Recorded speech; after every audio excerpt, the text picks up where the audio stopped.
Boa noite, irmãos. Boa noite, irmãos. Que a graça e a paz do nosso Deus possam reinar em nossas vidas. Vamos abrir nossas Bíblias em Atos. Atos capítulo 2,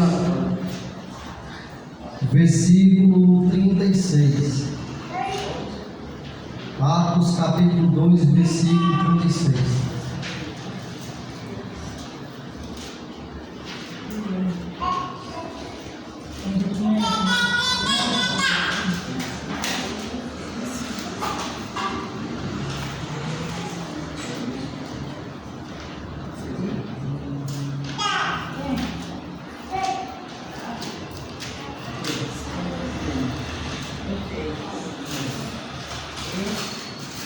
Atos capítulo 2, versículo 26. Saiba, pois, com certeza, toda a casa de Israel, que a esse Jesus, a quem vós crucificastes, Deus o fez Senhor e Cristo. Amém. É a este Senhor e Cristo que hoje nós vamos aqui adorar e glorificar Ele, porque só Ele é digno de toda honra e de toda glória. Foi morto, mas ressuscitou e hoje Ele se encontra à destra do Pai. Amém. Vamos ficar de pé, irmãos, e vamos estar orando ao Senhor. Senhor, meu Deus, eterno Pai, toda honra e toda glória seja dada a Ti, ó Deus, e ao Teu Filho amado Jesus Cristo, que está assentado, Pai, à Tua destra. Meu Deus, aqui em nome de Jesus, desde já eu quero Te agradecer, Pai, por o Senhor ter nos trazido até aqui, Pai, na Tua santa e gloriosa paz, pois se chegamos aqui, Pai, porque o Senhor nos guardou neste caminho, Pai, que nós percorremos, e o que nós temos, ó Deus, é só Te agradecer. Muito obrigado por esse momento, a qual o Senhor nos proporciona mais uma vez, de podermos se reunir hoje aqui, Pai, em nome do Teu Filho amado Jesus Cristo, para juntos podermos adorar e glorificar para Ti. O Senhor possa receber, Pai, nossos louvores e adoração, porque é para Ti, porque só o Senhor, Pai, é digno de toda honra e de toda glória. Pai, eu Te oro e Te agradeço em nome de Jesus. Amém. Amém.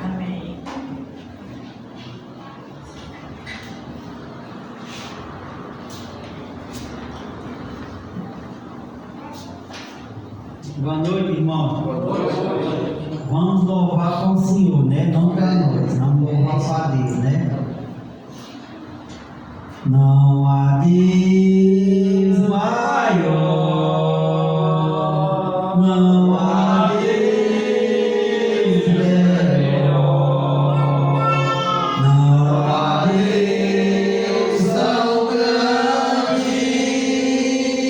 como nosso Deus,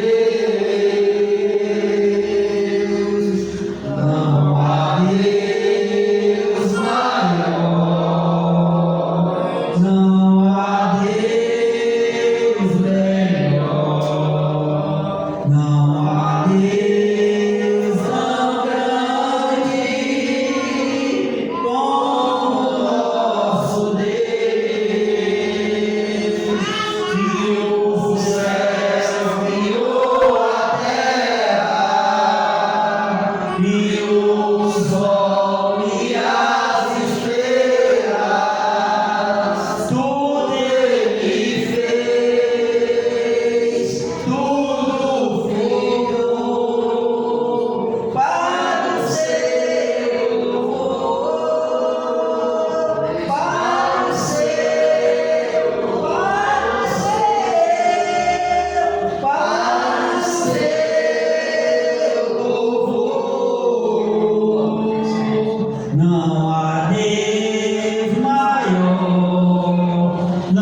Quem tem as mãos limpas e o coração puro, quem não tem vaidade e sabe amar. Quem tem as mãos limpas e o coração puro, quem não tem vaidade e sabe amar. Senhor, quero entrar no santuário pra te adorar. Senhor, eu quero entrar no santuário pra te adorar. Volta-me mãos limpas e o coração puro, retira as vaidades, me ensina a me amar. Volta-me mãos limpas e o coração puro, retira as vaidades, me ensina a me amar. Um dia lindo, desejo eu te encontrar, a eterna glória que prometida está.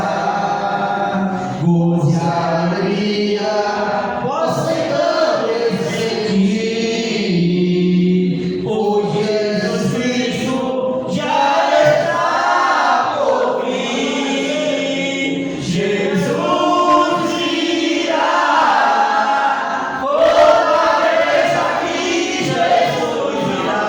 Jesus virá, mas outra vez aqui. E todos juntos em um só cantemos todos, Ele é o nosso Senhor. Ele veio ao mundo para ser nossa paz. Ele foi quitado e não pecou jamais. A sua vida foi exemplo de amor. Por isso eu canto que Ele é o nosso Senhor. Jesus virá, outra vez aqui.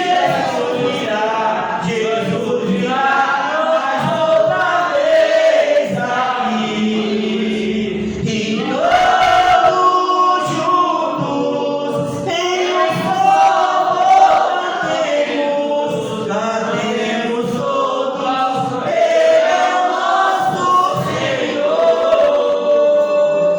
Cantemos todos, Ele é o nosso Senhor.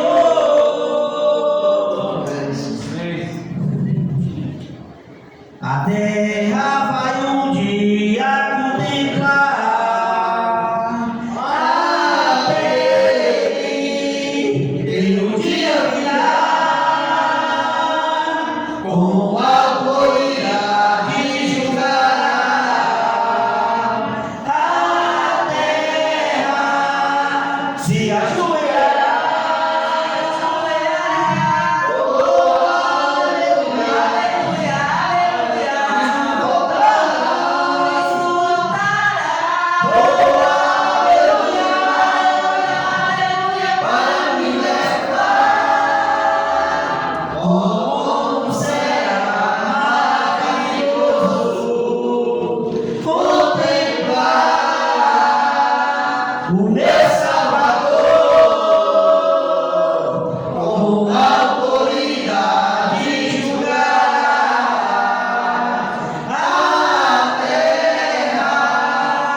se ajoelhará.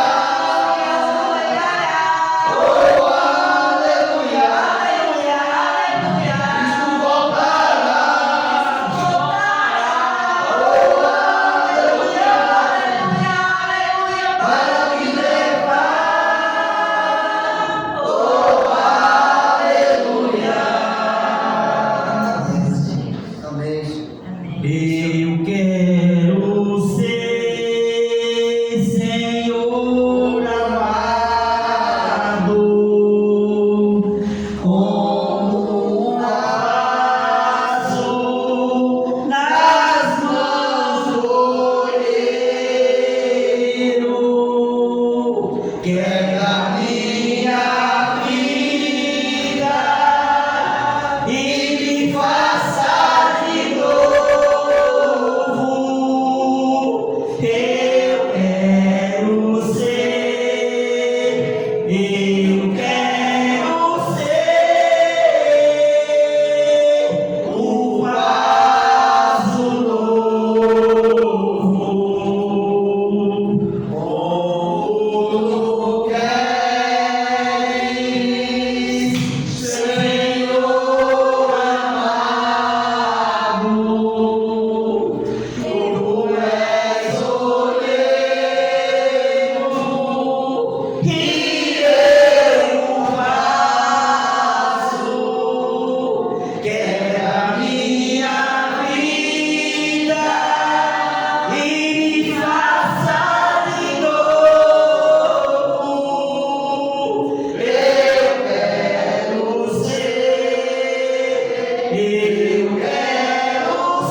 Senhor Deus, Pai Todo-Poderoso, assim, Senhor, como esse cântico fala, Senhor, muito obrigado, Senhor, por todo ter quebrado a cada um de nós, Senhor.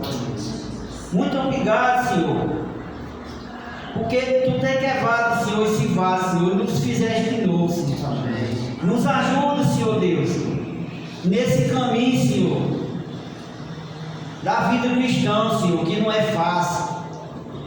Nos ajuda, Senhor Deus, a cada um de nós, Senhor, a aprender e saber, Senhor, cuidar dos nossos irmãos, Senhor, dos nossos irmãos em Cristo, dos nossos irmãos, aqueles que não são cristãos. Nos ajuda, Senhor Deus. Nos ajuda, Senhor Deus, a nós cuidar de nós mesmos, Senhor. Porque antes, Senhor, nós éramos ignorantes, Senhor, da nossa própria pessoa, Senhor. Nós não cuidávamos nem do nosso ser, Senhor, quanto mais dos outros. E hoje, Senhor, nós somos um cristão, Senhor. E nos ajuda, Senhor Deus, a nós todo dia colocar na nossa mente, Senhor, que a função do cristão, Senhor, é cuidar de si mesmo e do próximo, Senhor. Nos ajuda, Senhor Deus, a nós caminhar, Senhor, de braços dados. Nos ajuda, Senhor Deus, a nós não deixar nenhum dos nossos irmãos para trás, Senhor.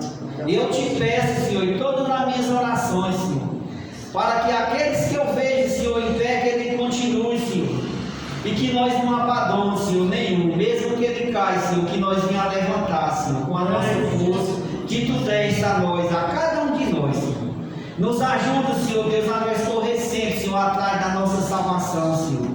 Que nós sabemos, Senhor Deus, que a nossa salvação é individual, Senhor. Nós não podemos levar nossos pais, nossos filhos, mas nos ajuda, Senhor Deus, a nós se erguer inteiros, Senhor, em pé. Nos ajuda, Pai, nessa caminhada, Senhor. E muito obrigado, Senhor, por hoje Tu ter me dado, Senhor Deus, a oportunidade de cantar, Senhor Deus, entoar hino, Senhor, não para mim, Senhor, nem para a igreja que está aqui, mas para Tu, meu Deus. Muito obrigado, Senhor, que muitas das vezes eu fiz errado, coisas erradas na minha vida, Senhor Deus, para Te ofender, para desagradar. E eu te peço, Senhor, que Tu me desse sabedoria, Senhor, e pulmão, Senhor, para eu sempre cantar, Senhor, indo a Ti, Senhor Deus, para Ti, em nome de Jesus, que eu Te oro e Te agradeço. Amém. Amém.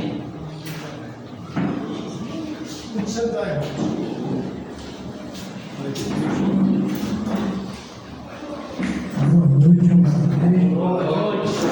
Esse é o momento que a gente vai trazer a nossa memória a Cristo Jesus, os mandamentos de Cristo. Abra sua Bíblia em João, Evangelho de João, capítulo 6.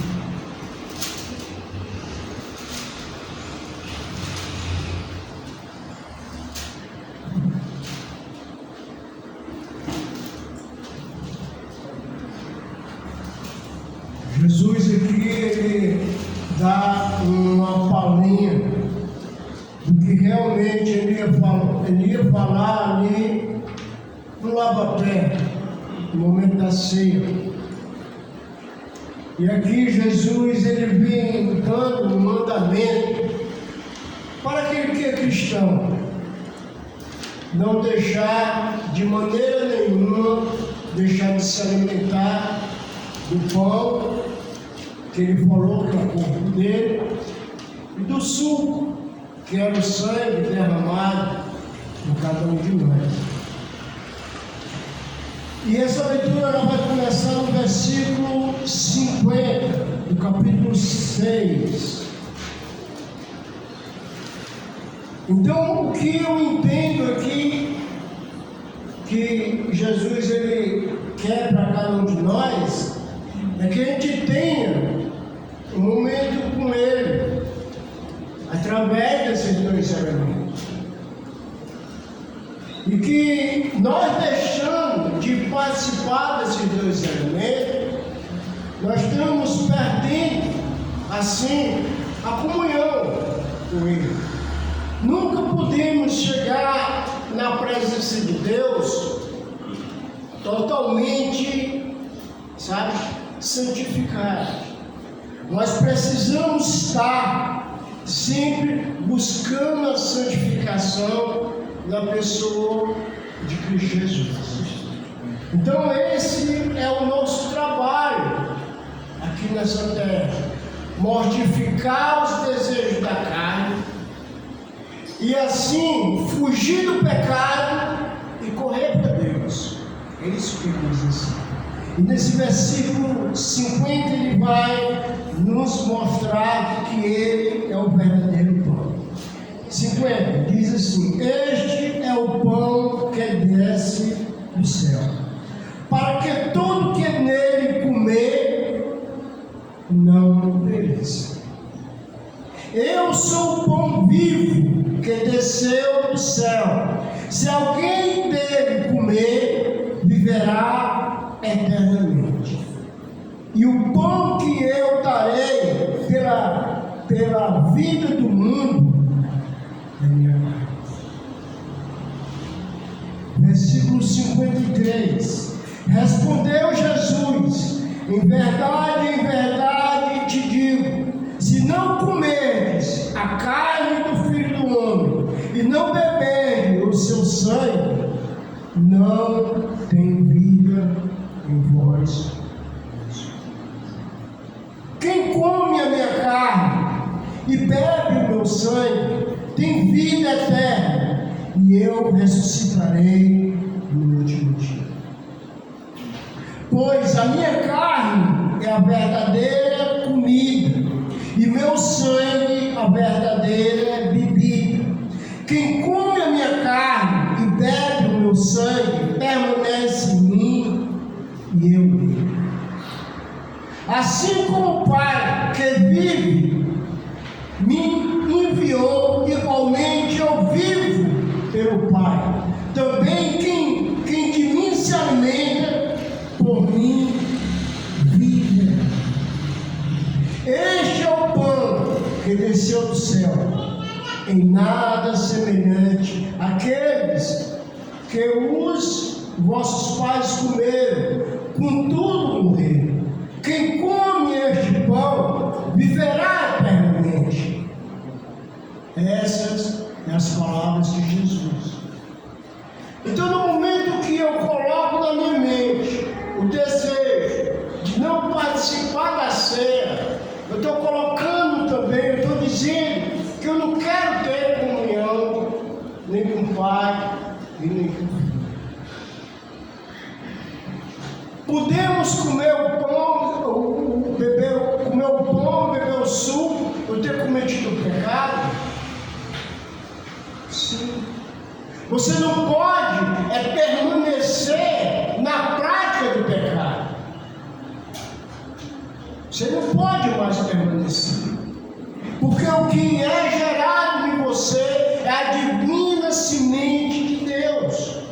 E o que ele está dizendo aqui, no versículo 53, respondeu Jesus: em verdade, vos digo, se não comerdes a carne do Filho do Homem e não beberdes o seu sangue, não tem vida em vós mesmos. É bem interessante quando ele mais tarde ele vai falar lá no capítulo 15: aquele que não permanece em mim não pode dar muito fruto. Então a importância da ceia, irmão, é a gente, na ceia, a gente vai ter comunhão com as três pessoas. As três pessoas, o Espírito Santo, com Deus, e com esse pão que vai simbolizar o corpo do Filho de Deus. Aí, irmão, nós estamos em comunhão com o corpo espiritual, com todas as igrejas de Cristo. Nós fazemos parte desse corpo.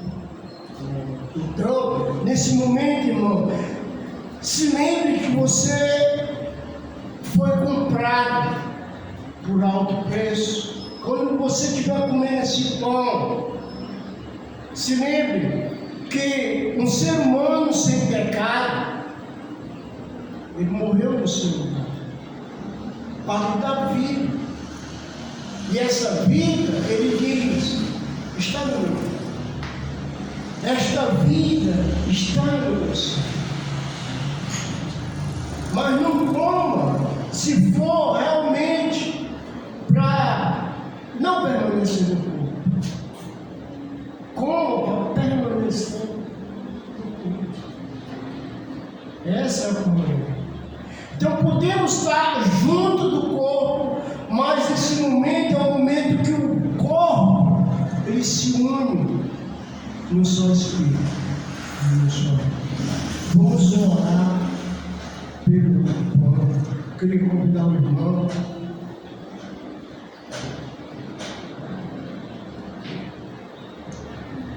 Que vai orar comigo sobre este pão.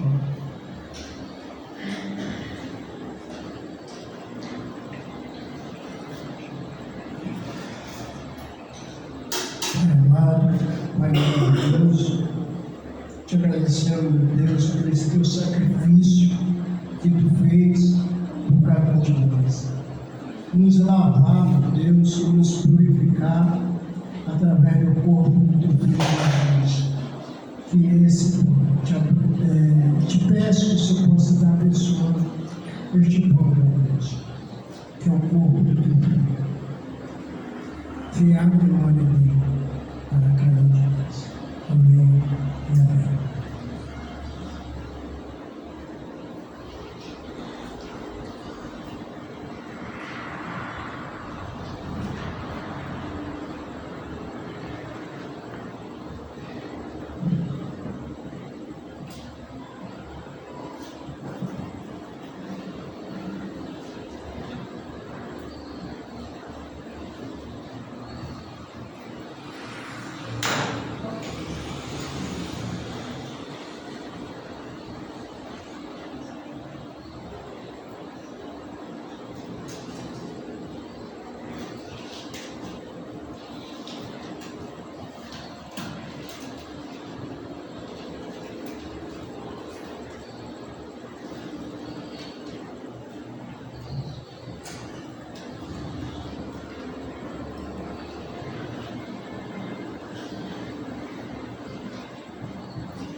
Em seguida, Jesus tomou um cálice e, tendo dado graça, deu ao seu discípulo, dizendo: bebei isto, Pai Santo, Pai querido, em Cristo Jesus, pedindo tua bênção sobre esse suco e também, meu Deus, simboliza aquele sangue derramado na cruz para cada um de nós.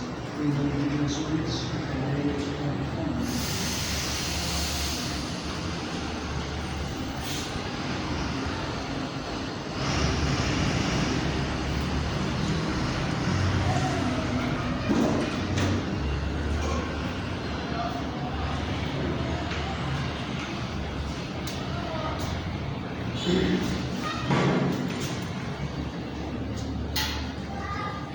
Deus enviou seu Filho amado para me salvar e perdoar. Na cruz morreu por meus pecados,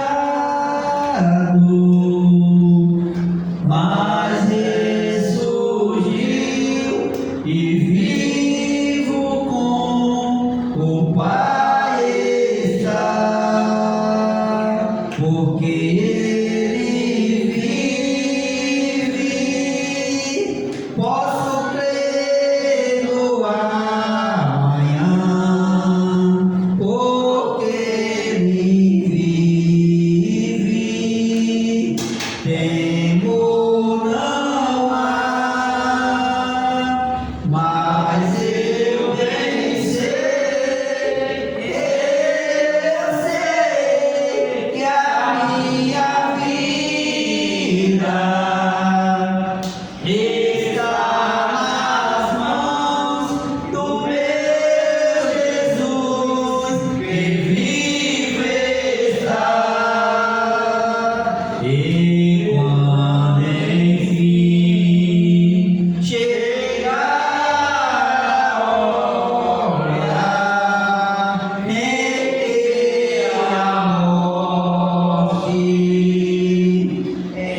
enfrentarei, sem medo então terei vitória.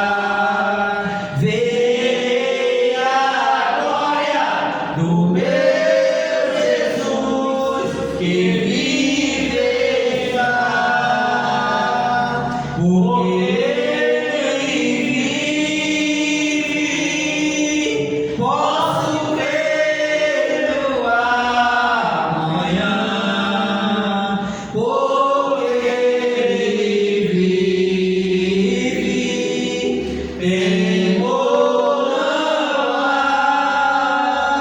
mas eu bem sei que a minha vida está nas mãos do meu Jesus, que vive está. Amém.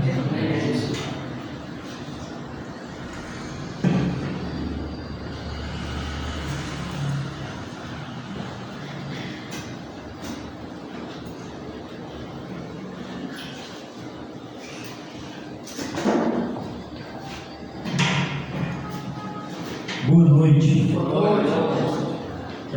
Graças do Senhor de cada um de nós. Amém. Amém. Bom estarmos aqui mais uma vez reunidos, cultuando ao Senhor. É chegado o momento de estarmos ofertando ao Senhor.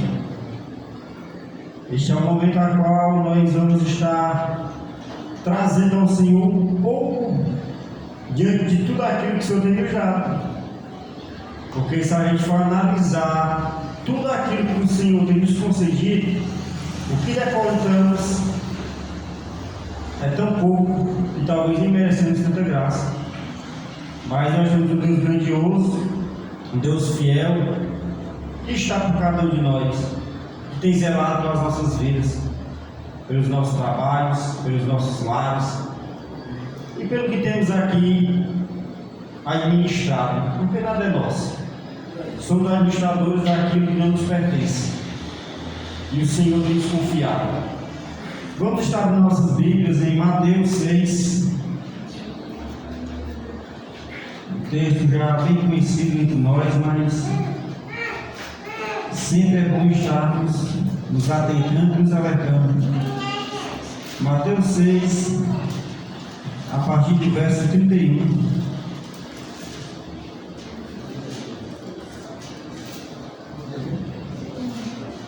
Mateus 6, a partir do 31. Diz assim a palavra do Senhor: Não andeis, pois, inquietos, dizendo: que comeremos, ou que beberemos, ou com que nos vestiremos? 32.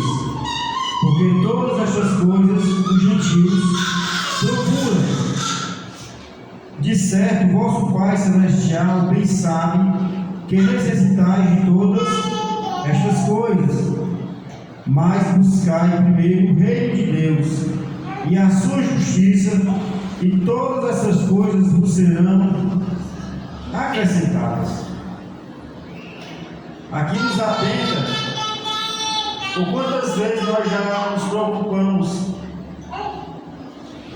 Em alguns momentos da nossas vidas nós vivemos dessa forma, preocupados. Como iríamos obter uma casa, ou qual trabalho nós teríamos para dar um sustento à nossa família, como será o dia de amanhã. Mas não são essas coisas que devemos estar nos preocupando. Onde iremos morar, o que vestiremos, ou o que iremos comer.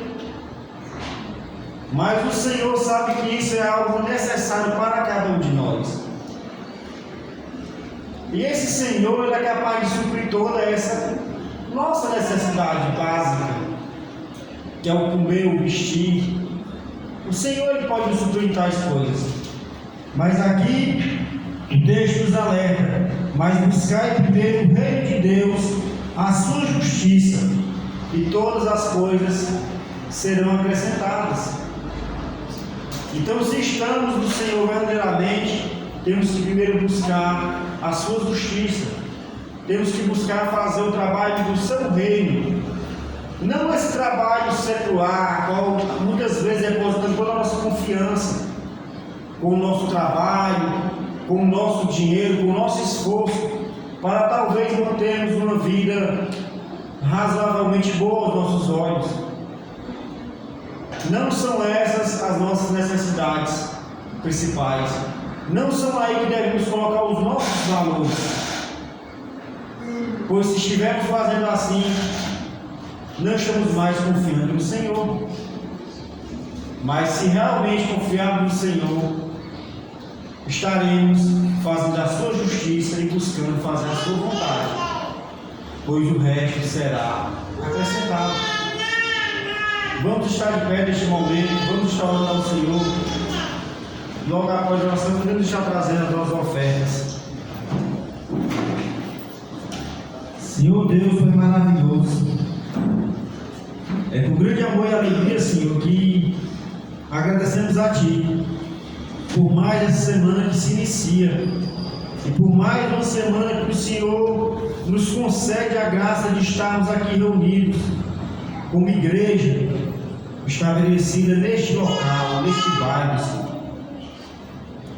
Senhor, toma em Tuas mãos esta igreja aqui, Senhor, este povo que aqui tem buscado fazer a Tua vontade, Senhor. Nos olha com olhar de misericórdia, Senhor. Senhor, nos agracia com o Teu amor, com a Tua mansidão, com o Teu domínio próprio, Senhor. Que o Teu Espírito Santo realmente possa estar vivo dentro de cada um de nós, mas que Ele esteja fazendo parte do nosso viver, Senhor. Que não seja só o Espírito que está vivendo, mas que nós possamos deixar esse Espírito viver no meio de toda a sociedade, Senhor. Senhor, somos gratos a Ti, Senhor, pelo pão de cada dia que o Senhor tem dado a cada um de nós, pelo trabalho, pelo teto de morando, Senhor. Somos gratos a Ti pela saúde que o Senhor tem nos dado, Senhor. Somos gratos, enfim, Senhor, por tudo a qual o Senhor nos concede, Senhor. O Senhor nos dá sabedoria para fazermos boa administração daquilo que o Senhor tem nos confiado aqui nesta terra, Senhor. Pois nós sabemos, Senhor, que nada é nosso, Senhor, tudo é Teu. Inclusive as nossas vidas são Tuas, Senhor. Não temos mais domínio próprio, Senhor, pois o Senhor é aquele que tem dominado as nossas vidas. O Senhor é aquele que tem que dominar o nosso dia, Senhor, a nossa noite. O Senhor é aquele que tem que estar conosco no nosso trabalho, Senhor. O Senhor é aquele que tem que estar conosco a todo momento, assim como também devemos estar com o Senhor. Nos perdoa, Senhor, se ainda não confiamos tudo em Ti, Senhor. Se ainda por muitas vezes nos esforçamos tanto, trabalhando, economizando, ou fazendo aquilo que não Te agrada, Senhor. Nos perdoa, Senhor. Nos ajuda a melhorar, Senhor.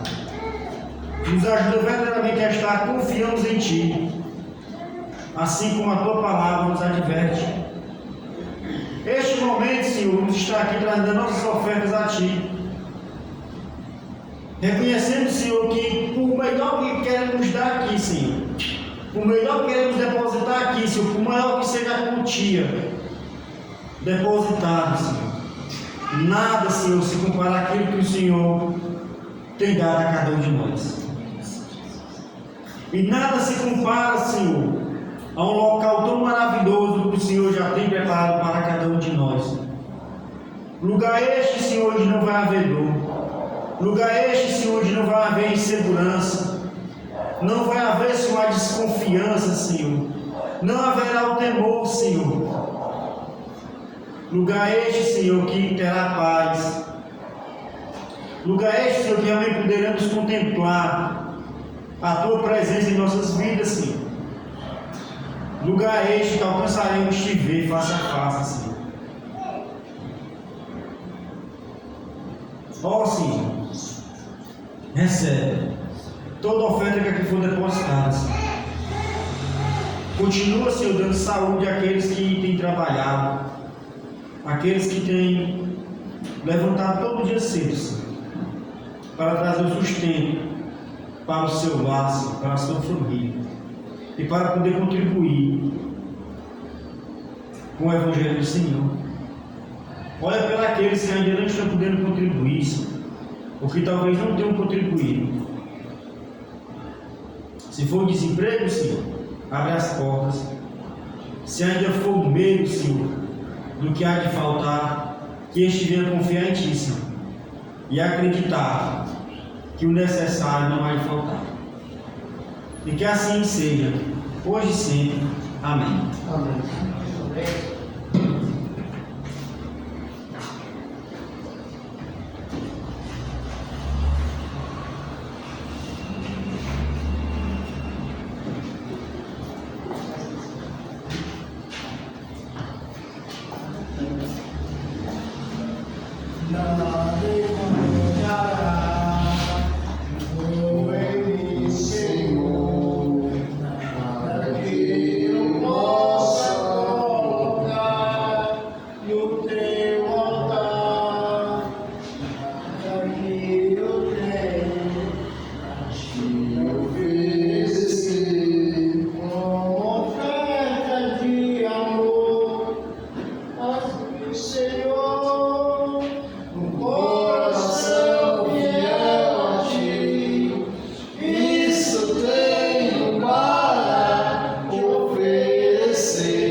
Graças e paz, irmãos. Irmãos, vamos abrir nossas Bíblias lá em Lucas, capítulo 15. Evangelho de Lucas, capítulo é o 15, a partir do versículo 11. Lucas, capítulo 5, capítulo 15, versículo é o 11 em diante.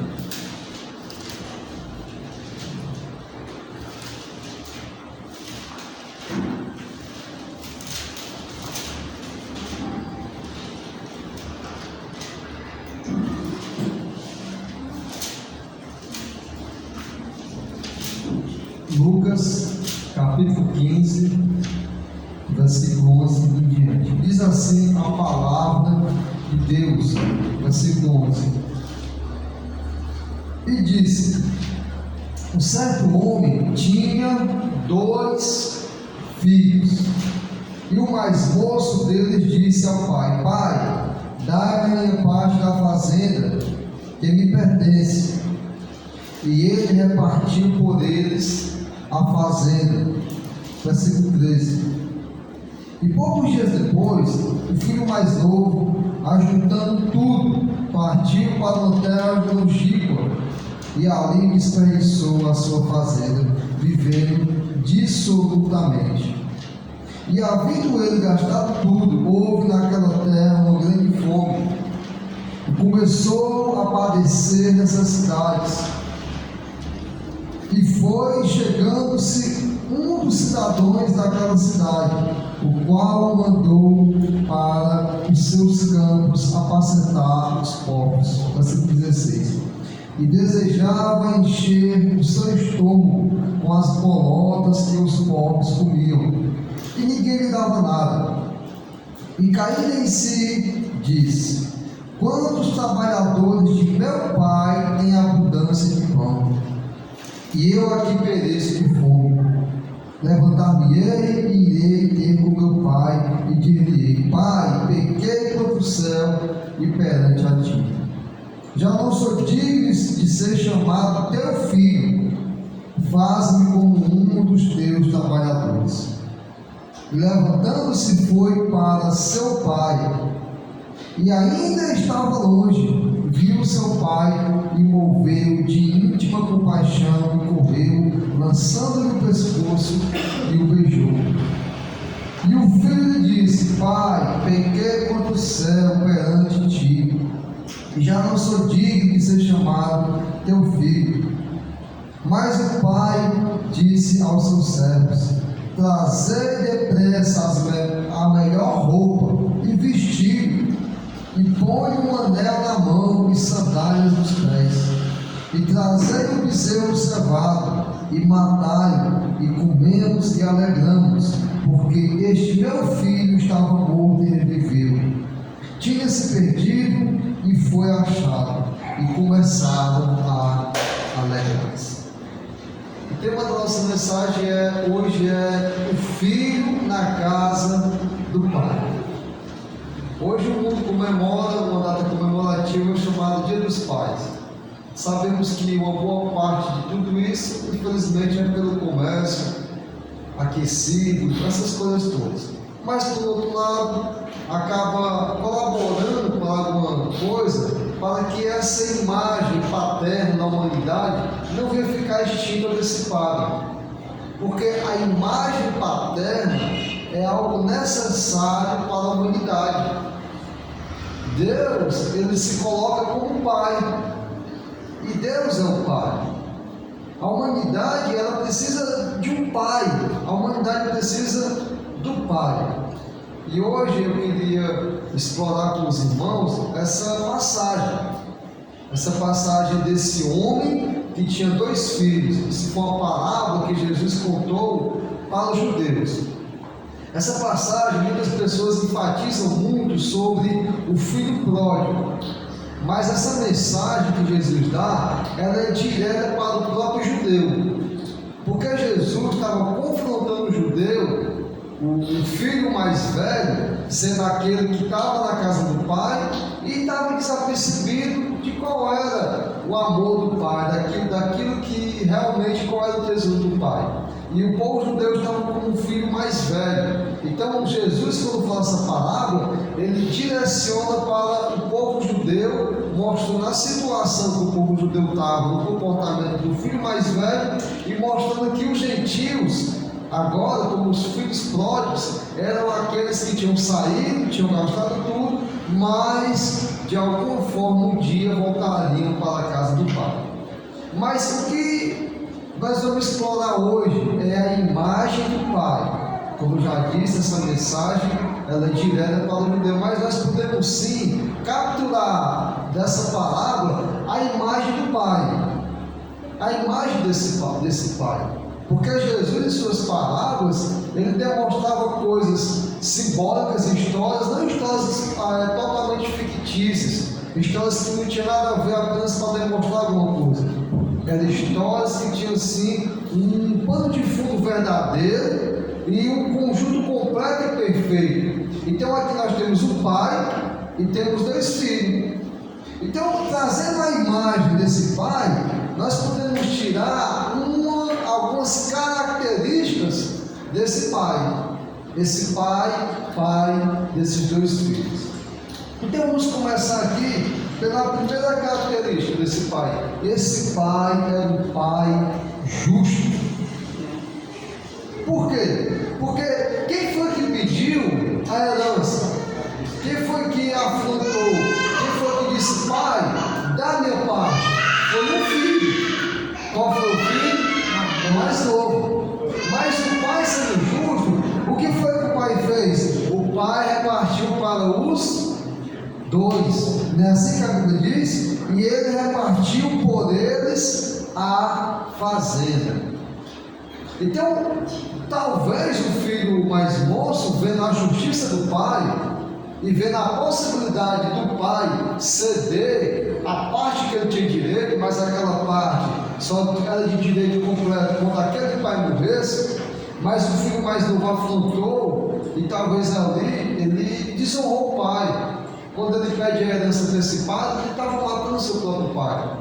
O filho mais novo vai e pede a sua parte. Mas o que é que o pai faz? O pai, sendo justo, ele distribui a parte para os dois. E nós vamos perceber que nesse momento o filho mais velho não reivindica nada. Por quê? Porque ele funcionava assim. Como é que funcionava a herança? O filho mais moço, o mais novo, ele tinha direito a um terço daquela herança. O mais velho, ele tinha direito ao dobro, a 2/3. Quem foi que saiu beneficiado aqui nessa primeira situação? O filho mais velho. E o filho mais velho não reivindica nada, não acha ruim, não foi problema nenhum. O pai chega, diz: está aqui, meu filho, a sua, que é o mais velho que pediu, e por direito do meu filho mais velho, está aqui a sua parte, que era mais valorosa do que, em termos financeiros, vamos dizer assim, a do filho mais novo. Mas esse pai é um pai de justiça. Mesmo o pai sendo afrontado, mesmo o filho desrespeitando ele, o que é que o pai faz? Como o filho diz: dá-me o que é de direito meu, a minha parte. E esse pai, sendo um pai justo, um pai compassivo, ele vai e faz aquilo que o filho pede, mesmo sendo um desrespeito e uma afronta. E esse pai ainda faz com justiça. Um ponto também que cabe lembrar: nós vamos falar aqui também sobre 3 fases: o filho na casa do pai, o filho fora da casa do pai e o filho de volta para a casa do pai. Então, esse ponto primeiro que nós estamos vendo aqui é a justiça do pai. Outro ponto que nós podemos ver aqui desse pai é um pai compassivo, um pai passivo. Porque o filho, quando pediu, ele não foi no mesmo dia. O pai não expulsou ele da casa. O pai não ficou com aquela revolta, com aquele rancor, como a gente vê às vezes nos filmes, no tempo que via qualquer tipo de novela, alguma coisa. Quem já chegou a ver aquele rancor daquele aqueles pais quando recebem aquela afronta do filho, e quando o filho faz qualquer afronta, ele imediatamente é expulso daquela casa. O filho não foi na mesma noite ou no mesmo dia. É claro, a Bíblia diz que ele passou pouco tempo, mas aquele filho, ter afrontado o pai, ainda passou alguns dias ali, por pouco que seja, na casa do pai. E como é que foi aquele convívio? Daquele filho já tendo negado o pai, por ganância, por egoísmo, de estar querendo se beneficiar com a parte que ele tinha direito quando o pai morresse, e aquele filho passa ali alguns dias ainda comendo na casa do pai, bebendo na casa do pai, dormindo na casa do pai, talvez negociando aquilo que ele tinha direito. Porque qual era a riqueza daquele tempo? Não era o dinheiro guardado no banco, tinha lá os denários, as moedas, mas a riqueza daquele tempo muitas vezes estava empregada em animais, em pedaço de chão, em coisas que aquele filho mais novo ficou ali na casa do pai por poucos dias, mas fazendo alguma negociação, e o pai estava presente em tudo.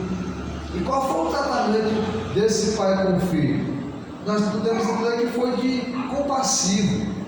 Foi ali vendo aquela situação e não afrontando o filho que o tinha afrontado. Chegou o dia que aquele filho vai, pega tudo e desaba. E aquele filho, ele estava com tanta sede de aproveitar a vida, que ele foi para uma terra o quê? Longínqua, uma terra distante, uma terra que não tinha nem condições da sua família, do seu pai, saber notícia dele. Não era para ter informação, ele não queria contar, ele não queria estar aquela lá voltando para a casa do pai. Ele foi para uma terra distante, uma outra terra, uma terra que talvez não tivesse nem familiar. E olhando aqui para o termo judeu, como a gente vê que ele foi apacentar naquela cidade dos povos, era uma cidade fora do povo judeu totalmente, não estava ali naquele convívio da sua nação. Agora, a outra fase que nós vamos chegar é o filho fora da casa do pai. Nós já vimos agora que o filho dentro da casa do pai, ele via o pai justo, ele viu o pai que cuidava dele, o pai continuou cuidando dele alguns dias, mesmo ele tendo afrontado o pai, mesmo ele tendo pedido aquela herança, ele estava na casa do pai. Mas agora chega o ponto de nós enxergarmos o filho fora da casa do pai. E como é que o filho vive fora da casa do pai? Às vezes ele tem algumas condições, algum recurso para passar alguns dias arregalados, alguns dias aproveitando a sua vida. E ele aproveita e até gastar tudo que tem. E quando ele gasta, ele consegue sobreviver de alguma maneira. Mas o que foi que aconteceu aqui naquela cidade? O que foi que aconteceu nessa cidade? Houve grande fome. Então, ele estava sem dinheiro, aquela cidade não tinha condição nem de se manter, muito menos de ajudar, porque não tinha nada. O forasteiro, aquele que já tinha gastado tudo. A miséria era tão grande que ninguém tinha condição de ajudar ele. E qual é a situação que ele se vê?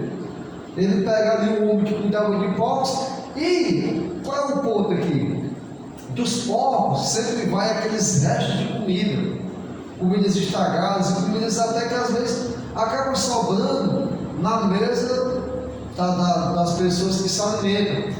Então, por alguma maneira, aquele homem, o filho pródigo, longe da família, sem dinheiro, naquela cidade todo mundo com fome, na cidade houve fome, pouco tinha que se comer, talvez sobre aqui dava alimento para os povos, ele não tinha casa, ele não tinha onde se encostar, ele não tinha onde dormir. Então por que ele chega na casa desse cidadão daquela cidade? Talvez ali ele poderia dormir no alpendre, dormir no celeiro, talvez ali tinha algum pouco d'água, porque tinha criação, tinha algum resto de comida. O estômago dele ficou vazio. Entende, irmãos? A fome não estava só na vida daquele homem.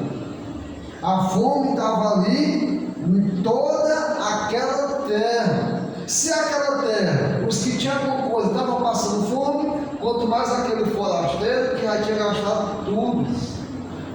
O homem fora da casa do Pai, ele fica sujeito a estar nas mãos daquilo que ele pode se beneficiar de alguma maneira.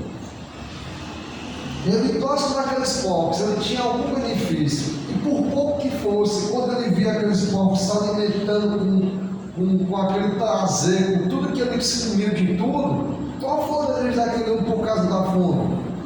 O mesmo desejo de ter aquele alimento talvez farto que os porcos tinham. E talvez ele com uma comida muito racionada, e talvez pouco, com a comida que talvez prestasse, das sobras, e não dava nem para se alimentar direito. Aquilo que os porcos conseguiam comer, mesmo que fosse carniça, podre, mesmo que fosse aquilo que não tivesse condição de comer, pelo pouco que ele tinha comido, talvez, que desse para comer, ainda com fome, aquela abundância de comida estragada, dava o desejo daquele homem comer a mesma comida. Não tinha comida, e a que tinha saudável para comer era muito pouco. Não sei se você já viu, e é muito triste. Uma vez eu vi, voltei, uma mulherzinha no meio da rua, e ela ali catando, escolhendo o que dava para se comer.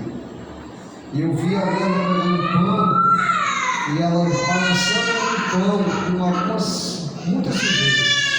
E ela separou no cantinho como se fosse aquilo que ela fosse comer. E separando ali aquilo que ela não poderia comer. Foi uma cena muito triste que eu presenciei.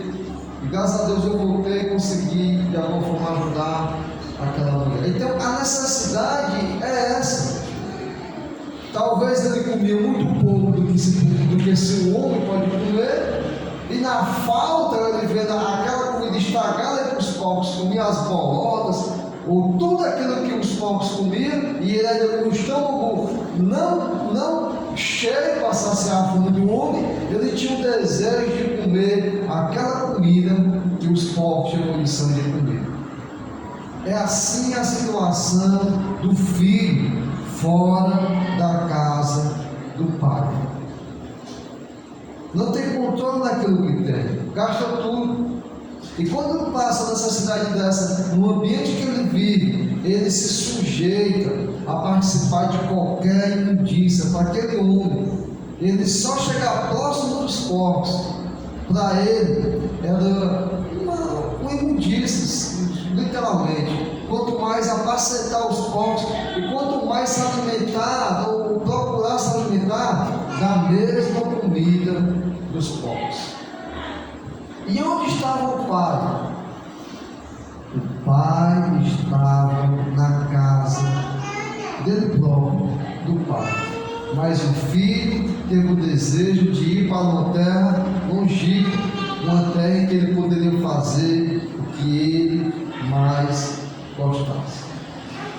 O outro ponto, agora, é o filho de volta para a casa do pai. Aquele homem cai em si, e ele se lembra: rapaz, na casa de meu pai, os trabalhadores, os servos, o que meu pai dá para eles, sobra. Então, o que é que aquele filho via na casa do pai? Qual foi a imagem que ele teve da casa do pai? Aquele pai justo, que cuidava daquela fazenda, até os servos dele se alimentavam muito bem. Esse homem aqui daquela cidade, como ele criava o porco, ele talvez tivesse, mesmo tendo fome, ele tinha alguma condição. Mas olha que esse homem aqui, ele estava deixando aquele homem que estava apacentando os seus porcos ainda com fome. E o filho lembra: na casa do meu pai, os trabalhadores comem bem.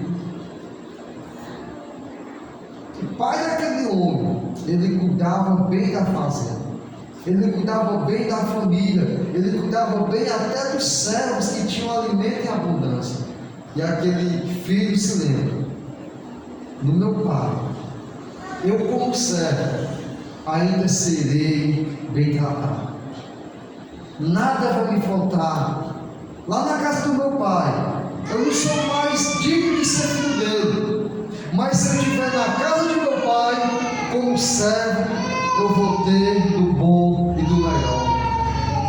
Eu vou ter o que comer, porque os trabalhadores do meu pai, eles comem com abundância. Então, o filho estranho, eu vou voltar para a casa do pai, nem que seja na posição de servo. Porque eu sendo um servo qualquer, na casa do meu pai, eu vou ter vida, eu vou ter respeito e eu vou ter dignidade. E aquele filho tomou decisão. E sabe o que é interessante? Se você ver aqui, ele planeja, ele arquiteta como ele iria falar para o seu pai. Ele entendeu que ele não era mais digno de toda a razão. Se lembra que na primeira vez a arrogância que ele teve? Pai, vamos resolver aqui. Tira a minha parte, me dá o que é meu, que eu quero ir embora. Ele estava numa posição de direito, numa posição de razão. E ele chegou para o pai naquele dia e falou isso. Mas agora, quando ele pensa e entende, ele se humilha e ele fala consigo mesmo. Ele pensa assim: rapaz, como é que eu vou chegar agora para falar com meu pai? Como é que eu vou tratar meu pai? Como é que eu vou chegar e me aproximar dele e falar com ele? E ele calcula, ele pensa, ele mede as palavras agora e diz: eu vou dizer, pai, eu pequei contra o céu e perante ti, não sou digno de ser teu filho. E ele arquiteta e planeja agora com toda humildade. E ele, irmãos, fez da maneira que ele falou. Olha só, no versículo 18: levantar-me e irei ter com meu pai, e direi: pai, pequei contra o céu e perante a ti. 19: já não sou digno de ser chamado teu filho, faz-me como um dos teus trabalhadores. No primeiro momento, aquele homem toma a posição de filho e filho merecedor. Agora ele diz: eu não sou digno de ser chamado mais teu filho, mas pai, me faz como um dos teus trabalhadores, me faz como um dos teus servos, porque eu quero, pai, estar na tua casa, pai. Eu preciso estar na tua casa. Eu preciso, pai, mesmo que seja como trabalhador, mesmo que seja como servo, pai, eu não consigo viver longe de ti, pai. Tu, pai, cuida bem dessa fazenda. Por isso, pai, que tinha tanta coisa, que eu tinha no olho o desejo de possuir essa riqueza, porque eu sabia que eu ia me beneficiar. Mas, pai, eu quero estar na tua casa. E o filho agora tem o desejo de voltar para a casa do pai, nem que seja como um dos seus trabalhadores. Mas olha só, que magnífico a maneira que Jesus fala desse pai. Quem é esse pai generoso? Quem é esse pai que não guardou rancor? Quem é esse pai que não se aproveitou do filho querido como trabalhador e escravizar seu próprio filho? Sabe por quê? Por castigo, ou para provar que aquele filho tinha feito um mal tão grande para ele. Sabe, irmãos, uma vergonha. Não era tão fácil. No mundo antigo a vergonha existia. E para aquele pai ter um filho que tinha abandonado tudo e tinha ido gastar com meretrizes, tinha largado o pai, tinha dado o pai como morto, aquele pai naquela sociedade, ele tinha passado por vergonha, mas o pai não guardou nenhuma mágoa, o pai não guardou nenhum rancor, e o pai não se aproveitou da situação do filho, se fazendo humilhado e querendo apenas estar como um trabalhador. Olha a reação do pai, irmãos. Versículo 20: e levantando-se, foi para seu pai, e quando ele estava longe, viu seu pai, olha só, e moveu de íntima compaixão.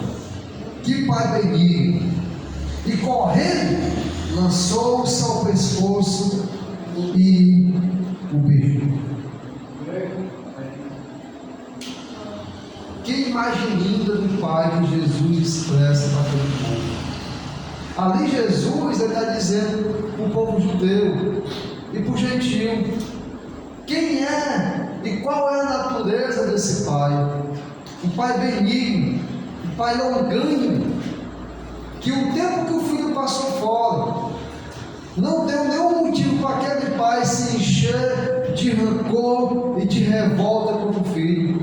Quando ele avistou o filho de longe e viu que o filho vinha descalço, maribondo, de qualquer maneira, ele se moveu de íntima compaixão e entendeu: aquele era o filho.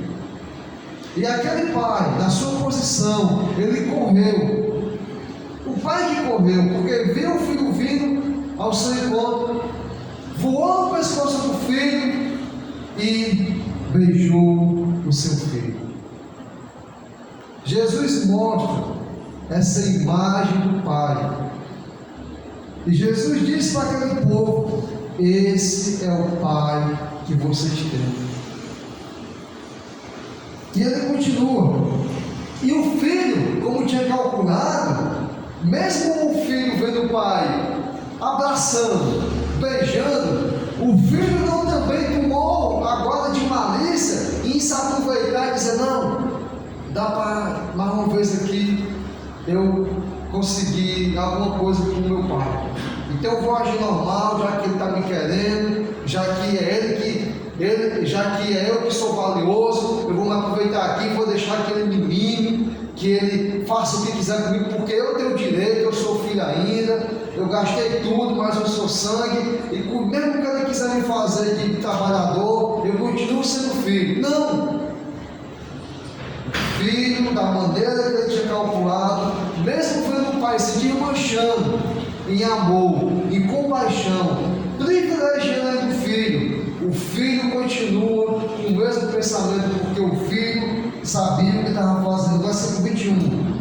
E o filho disse: pai, tudo que o filho tinha pensado, ele fala agora para o pai, mesmo depois de tudo isso: pai, pequei contra o céu e perante ti, e já não sou digno de ser chamado teu filho.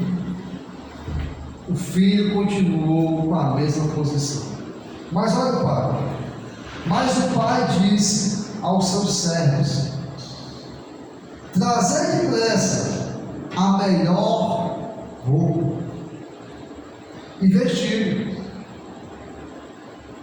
Como é que estava a situação aqui de uma roupa dele? Talvez ele não tivesse nu, é claro, mas como era o traje, a roupa dele podre do que ele estava fazendo, rasgado, sujo.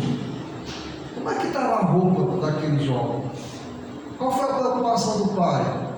Traz a melhor roupa. O nosso pai, ele não está preocupado apenas em dar o necessário. O pai não estava preocupado em se vingar do filho. O pai não apenas queria vestir o filho. O pai pediu a melhor roupa. E ele pede mais.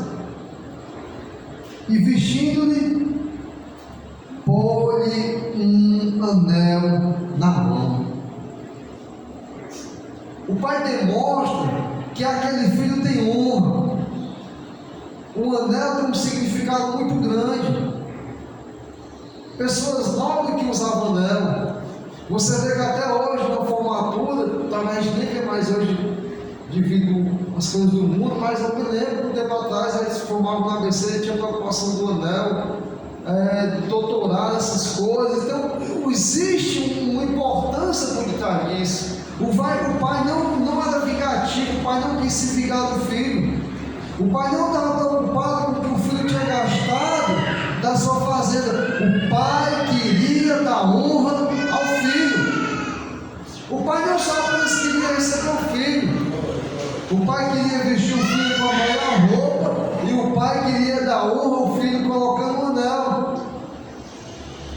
E sabe como é que o filho veio também? Descalço. Sabe quem é que andava descalço? Os escravos, os indigentes, aqueles que não tinham família, os escravos. E o pai diz: olha, coloca nos pés dele a sandália. O pai não estava preocupado em receber o filho de qualquer maneira. O pai estava preocupado em receber o filho da melhor maneira. Versículo 23. E trazei o bezerro cevado. Ele não estava dizendo trazei um bezerro cevado. Aqui era o bezerro cevado. Aqui era um bezerro cevado que o pai, ela funciona assim. Não sei se você já viu no interior. Às vezes no interior, aquelas pessoas têm, ele guarda aquela novilha, ele guarda aquele animal para deixar aquele animal mais robusto, mais bonito, para uma ocasião, para aquela melhor ocasião. Às vezes não é para receber no final do ano, é para a formatura do filho, é para o aniversário, é para o casamento do filho. E tem pessoas que passam a vida toda cuidando do melhor animal, para no dia da melhor festa da vida daquela pessoa, ele fazer o que com aquele animal? Ele matar aquele animal em honra àquela festa. Vamos imaginar um pouco. O pai tinha perdido o filho. Qual era a maior esperança daquele pai? Pelas atitudes que nós já vimos. Qual ia ser a maior alegria? Qual ia ser a maior festa daquele pai na vida dele enquanto ele estivesse vivo? Reencontrar o filho. Era reencontrar o filho. Era receber o filho de volta. O pai tinha um cordeiro cevado.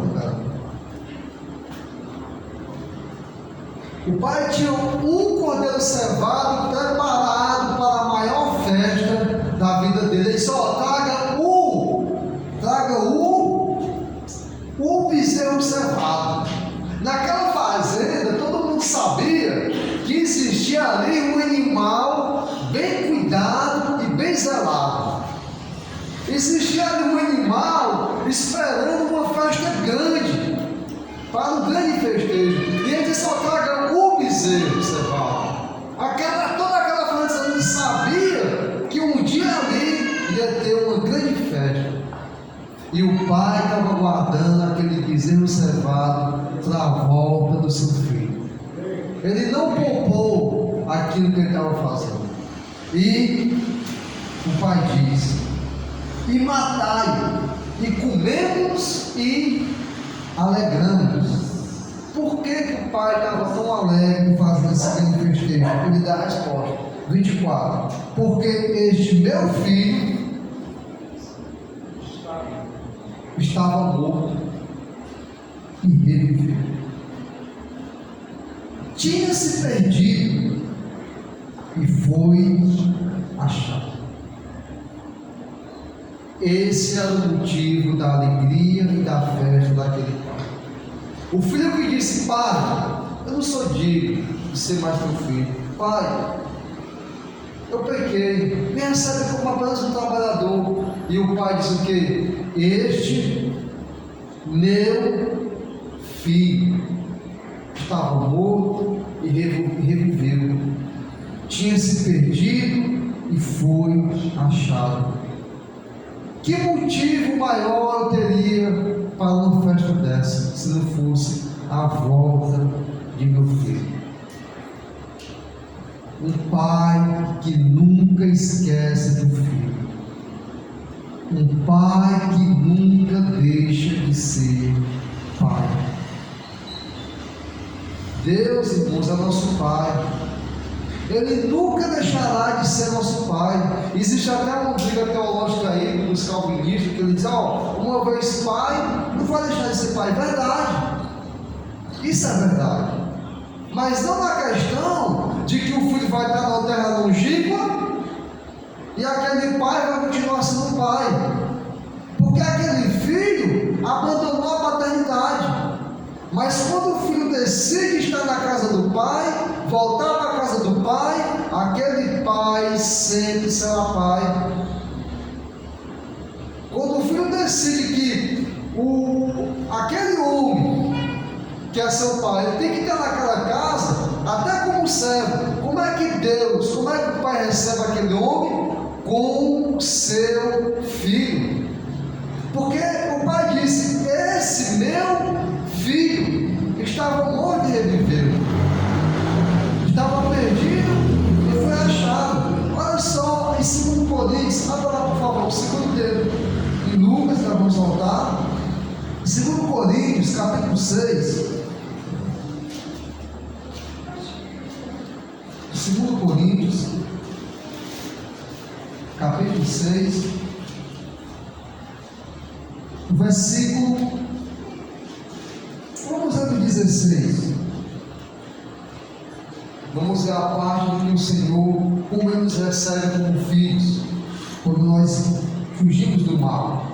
2 Coríntios, capítulo 6, a partir do versículo 16. Olha só. E que consenso tem o templo de Deus com os ídolos? Porque vós sois o templo de Deus vivente. Como Deus disse: neles habitarei e entre eles andarei, e eu serei o seu Deus e eles serão o meu povo. Pelo que sai do meio deles e apartai-vos, diz o Senhor, e não toqueis nada imundo. Olha só, irmãos. E eu vos receberei. 18. E eu serei para vós pai, e vós sereis para mim filhos e filhas, diz o Senhor Todo-Poderoso. Então, quando o homem se aparta do mal, não toca em coisa imunda, foge daquilo que não é de Deus e volta para Deus, o que a palavra está dizendo? Deus o recebe. Deus deixa ele entrar na casa e Deus o recebe como seu próprio filho. E Deus se torna pai daquele que decidiu agora estar na casa do pai. Tem uma ligação. Quando foi que aquele pai recebeu o filho? O pai saiu vagando, colocando o filho na terra longínqua? Nós não vemos isso. O que é que nós vemos? O filho, depois de ter passado tudo, quando entendeu que na casa do pai dele tinha fartura, até para os trabalhadores, e decidiu voltar para a casa do pai, decidiu se apartar daquilo que ele vivia, e agora ele tinha que morar na casa do pai. O pai o recebe e o trata como seu filho. E aquele filho que agora desejava ser apenas um trabalhador, ele continua sendo filho, e filho com honra do pai, filho com toda a honra que o pai pode dar. Essa, irmãos, é a imagem do pai que nós temos. Nós temos um pai celestial, um pai todo poderoso, um pai que cuida bem de toda a sua fazenda, um pai que tem todo o controle. Que possamos, irmãos, perseverar na casa do pai, que possamos perseverar sendo filhos do Pai Altíssimo, do Pai Todo-Poderoso, do Pai verdadeiro. E esse Pai, irmãos, ele não tem acepção de pessoas. Vamos voltar lá para Lucas. Agora chega um ponto delicado dessa história, e o que Jesus quis mais enfatizar, mas nós vamos pegar a parte do Pai. Versículo 25 agora. Lucas 15, 25.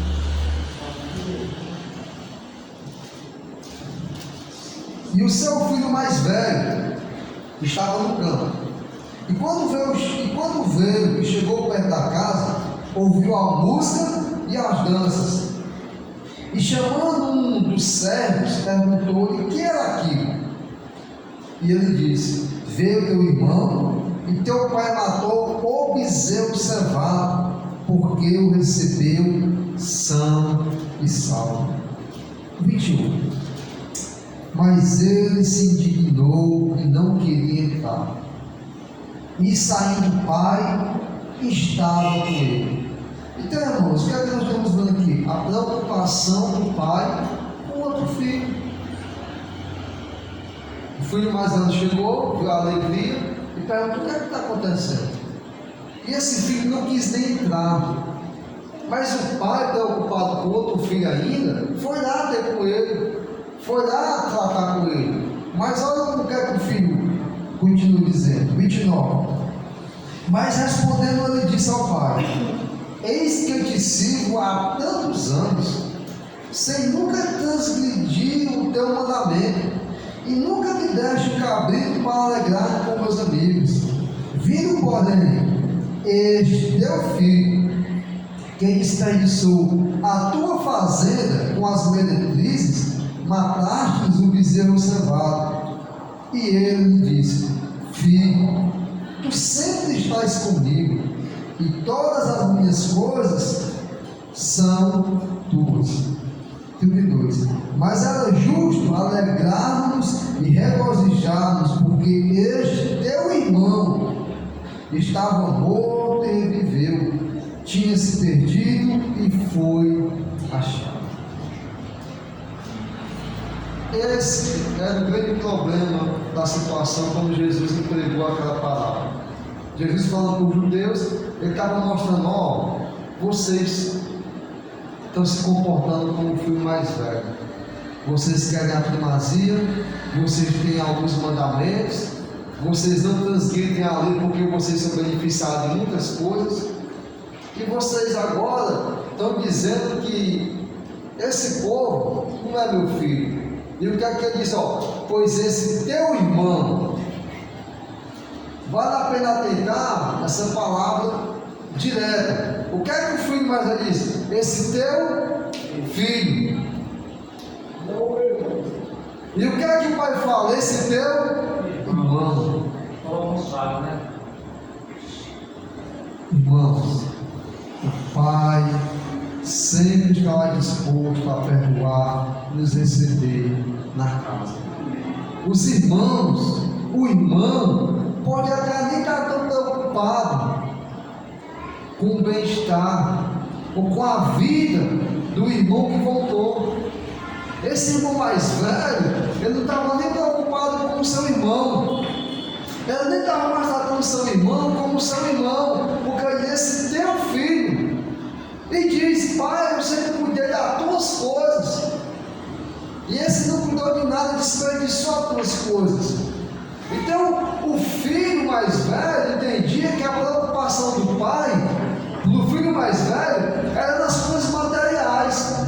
O filho mais velho pensava que a alegria do pai era nas coisas materiais. Mas qual era a alegria do pai? O filho. Onde estava a vida do pai? Do filho.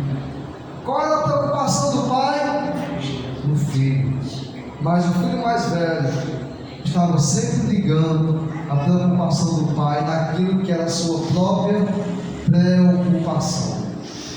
O filho mais velho sempre foi beneficiado por não ter saído, e ele sempre estava com o pai. Mas o filho mais velho não estava preocupado com a maior preocupação do pai. E a maior preocupação do pai era o filho que estava morto. Era o filho que tinha se perdido. E na alegria do pai, esse filho mais velho não queria participar. O filho mais velho estava preocupado com as riquezas de seu pai, enquanto o pai estava preocupado com a vida de seu filho. Nós temos, irmãos, a imagem de um pai benigno, longânimo, misericordioso, um Pai que ama, o Pai que não deixa de ser Pai, o Pai que não é vingativo, o Pai que não guardou rancor, o Pai que não fez acepção e dizer, não, esse aqui gastou mesmo, tu é meu filho, e eu não quero esse aqui mesmo não, ele só me deu desprezo, me deu vergonha, eu vou ficar com você porque você prospera na minha fazenda, a nossa fazenda está... Não!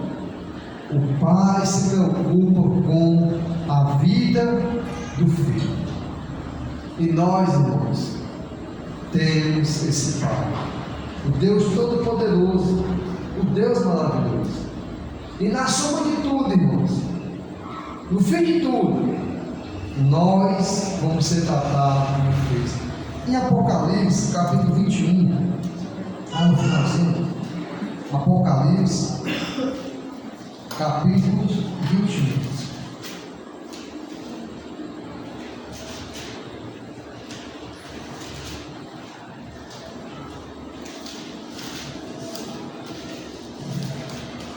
Apocalipse, capítulo 21,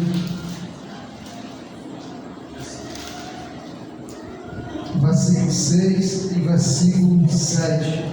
Apocalipse, capítulo 21, versículo 6 e versículo 7. Diz assim: e disse-me mais: está cumprido, eu sou o Alfa e o Ômega, o princípio e o fim.